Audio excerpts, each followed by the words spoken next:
इंदौर में फिर एक बार 2 विधानसभा से जुड़ा हुआ विवादित मामला सामने आया है। मामले में विधानसभा 3 के पार्षद कमलेश कालरा के बेटे पर अज्ञात बदमाशों ने हमला किया।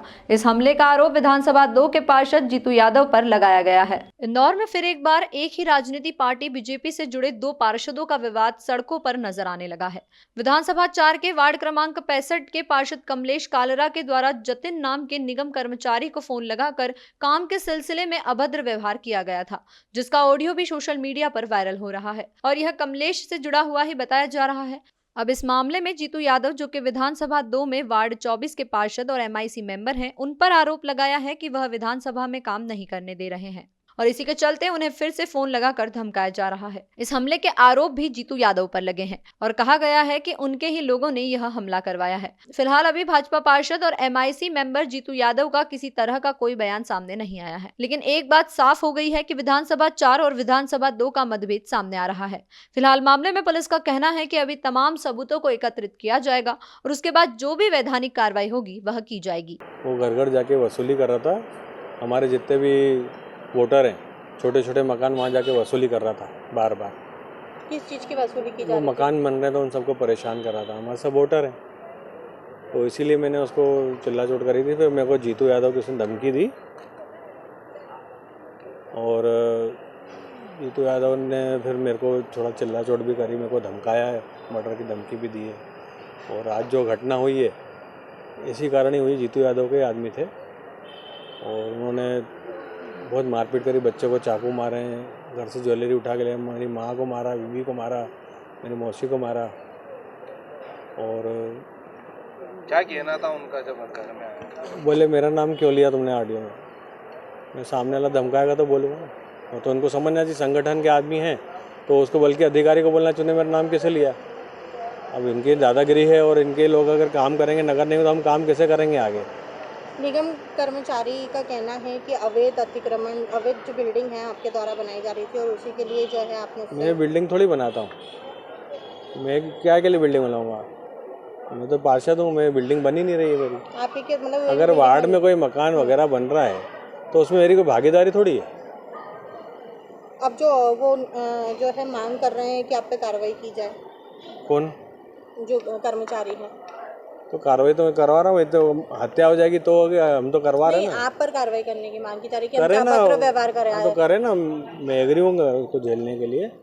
और ऐसी कोई बात नहीं है। अगर मेरे वार्ड में किसी को परेशान करेगा तो मैं उनके लिए हमेशा खड़ा रहूँगा और चाहे मेरी जान चली जाए मैं उसके लिए। अब आगे करे मेरे घर में किसी की अगर मारा कोटी होती, कोई मारता करता है या किसी की मर्डर की धमकी देता है या कल को मेरे घर में कुछ भी हो जाता है तो उसके जिम्मेदार जीतू यादव एमआईसी सदस्य रहेंगे। हथियार लेके आए थे? हथियार लेके आए थे, रिवॉल्वर भी थी, चाकू भी थे। और बच्चा नहा के निकला, उसका टावल उतार के उसका वीडियो बनाया, उसको चाकू मारे हैं उसके शरीर पे। कल को मेरे घर में कोई घटना होती है उसके जिम्मेदार जीतू यादव ही रहेंगे। लेकिन आप एमआईसी सदस्य कितने लोग थे उसमें? 50-60 लोग थे। आप लोग एक ही पार्टी के हैं, वो भी पार्षद बीजेपी के ही हैं, आप भी बीजेपी के पार्षद, तो फिर ऐसा क्यों? तो उसको समझना चाहिए ना कि कोई अगर मेरे को उसके नाम से धमका रहा है तो उसको बोलना चाहिए ना तूने मेरा नाम क्यों लिया। मैं तो उसके लिए बोला ना कि अगर तू उसका नाम ले रहा है तो कैसे ले रहा है ऐसे। इसमें जो स्थानीय पार्षद हैं कमलेश कालरा जी, इनका घर है खातीवाला टैंक में। वहाँ पे इन्होंने, इनके बेटे ने बताया है कि उनके कुछ लोग वहाँ पर घर में घुस के उनके साथ मारपीट की है।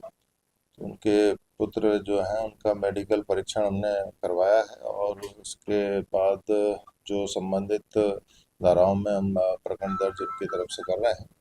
बाकी चीज़ें इन्वेस्टिगेशन में हम सारी चीज़ों का पता लगाएंगे कि किस तरह से ये घटनाक्रम हुआ है, कौन कौन लोग थे जिन्होंने इस घटना को अंजाम दिया है और कौन लोग इसके पीछे हैं जिन्होंने इस वारदात के लिए लोगों को प्रेरित किया है। उन सारी चीज़ों पे हम कार्रवाई तत्परता से कर रहे हैं। एक विशेष टीम हमने इसके लिए लगाई है जो कि सारे साक्ष्यों को इकट्ठा करके और उसके अनुरूप फिर कार्रवाई इसमें करेगी। सर, एक रिकॉर्डिंग भी वायरल हुई है जिसमें बताया जा रहा है कि जीतू यादव जो एमआईसी मेंबर है उसके द्वारा धमकी दी जा रही है और उसी के बाद उनके घर पर हमला किया गया। ऐसा अभी इन्होंने प्राथमिक तौर पे कमलेश कालरा जो पार्षद हैं इन्होंने बताया है कि इनकी बातचीत हुई है, उसमें जो चीज़ रिकॉर्डिंग है उन सब चीज़ों को भी हम इन्वेस्टिगेशन में का पार्ट बना रहे हैं। उनको एक पेन ड्राइव में सारी रिकॉर्डिंग लेकर उनकी हम जांच कराएंगे। उसमें जो तथ्य आए हैं उनका एनालिसिस करेंगे। उसमें जो भी इलीगल है या जो भी अपराध की श्रेणी में जो तथ्य आते हैं उनको संज्ञान में लेकर और सख्त कार्रवाई करेंगे। सर, चारों को मारने की बात भी सामने आई है कि चारों पे भी हमला किया था, एक एक्चुअली वीडियो भी बनाया था। नहीं, ऐसा अभी तो नहीं आया प्राथमिक तौर पे कुछ, लेकिन मेडिकल परीक्षण कराया, उसके रिपोर्ट तो कुछ कमर पे उनके निशान हैं चोट के, लेकिन वो सब रिपोर्ट आने के बाद ही हम इसमें फिर आगे उसके अनुरूप धाराएं लगा के कार्रवाई करेंगे। सर, प्रारंभिक तौर पर किन धाराओं में चर्चा चुका और किनके खिलाफ? मारपीट से संबंधित धाराएं हैं, घर में घुसकर मारपीट करने से संबंधित धाराएं हैं, और बाकी जो भी तथ्य एफआईआर में आए हैं उसी के अनुसार धाराएं और कार्रवाई, वो अभी जैसा जो बताएंगे वैसा उस हिसाब से हम कार्रवाई करेंगे। इंदौर से द नेशन टाइम की रिपोर्ट।